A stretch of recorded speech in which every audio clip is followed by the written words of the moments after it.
There is a strange feeling some people know very well. The doorbell rings. And instantly, your peace disappears. Not because you hate people. Not because you are cold. And not because you want to isolate yourself from the world. But because something inside you suddenly feels invaded. You were finally resting. Finally breathing. Finally becoming yourself again. And now, someone wants access to your space. Most people never talk about this openly.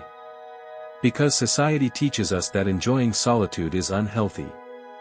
That wanting silence means something is wrong with you.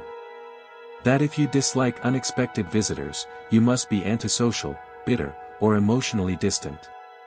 But according to Carl Jung, the truth may be the exact opposite. Some people protect their solitude because their inner world is extremely active. And what looks like isolation, may actually be self-preservation. So in this video, we'll explore the deeper psychology behind people who dislike having visitors, why certain souls become exhausted by social presence, and why your need for silence may not be weakness at all, but a sign that your mind works differently from most people. And stay until the end. Because Jung believed that people who deeply value solitude often carry a hidden psychological gift the modern world no longer understands. Have you ever noticed how some people can spend hours around others and still feel energized afterward? While others feel completely drained after just one conversation. Jung believed this difference had nothing to do with confidence or shyness. It was about psychic energy. Some people naturally direct their energy outward. The external world stimulates them. Noise, conversation, movement, social interaction, it feeds them. But introverted individuals operate differently. Their energy comes from within. Silence restores them. Solitude reorganizes them. Distance helps them think clearly. And this is why your home becomes more than a physical place. It becomes emotional protection. For deeply introspective people, home is not just shelter. It is recovery. The outside world demands performance. At work, around family, during conversations, you constantly wear masks. You monitor your words. Your reactions. Your tone. Your expressions. Even when you don't notice it consciously, your mind is working endlessly. But when you are finally alone, the mask falls away. And that is why unexpected visitors feel so emotionally disruptive. Because suddenly, the performance begins again. You must become socially available. Emotionally responsive. Mentally alert. And for certain personalities, this feels exhausting almost immediately. Not because they dislike others, but because peace is difficult for them to recover once interrupted. Jung described something called the persona. The persona is the social version of yourself.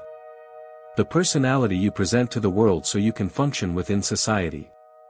Everyone has one. But many sensitive people become deeply exhausted from wearing it too long. Especially inside their own home. Imagine finally entering a place where you can completely relax. And then being forced back into social performance again. That is why some people secretly feel anxious when someone says, "I'm stopping by later."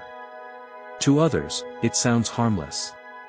But to a psychologically sensitive person, it feels like losing emotional oxygen. And there is another layer most people never realize. Sometimes your discomfort around visitors has nothing to do with the visitor at all. It comes from what their presence awakens inside you. Jung called this the shadow. The shadow contains everything hidden beneath the surface. Unspoken emotions, unresolved pain, buried anger, forgotten memories, fears you never fully faced. And strangely, certain people activate these hidden parts without even trying. One comment. One tone of voice. One question. And suddenly your entire inner state changes. You become irritated. Restless. Emotionally heavy. Not because you are weak. But because the unconscious mind reacts before logic does. This is why some individuals become extremely protective of their personal space. Their nervous system absorbs more than others realize. Energy affects them deeply. And modern society rarely understands this. The world celebrates constant availability. Always replying. Always socializing. Always present.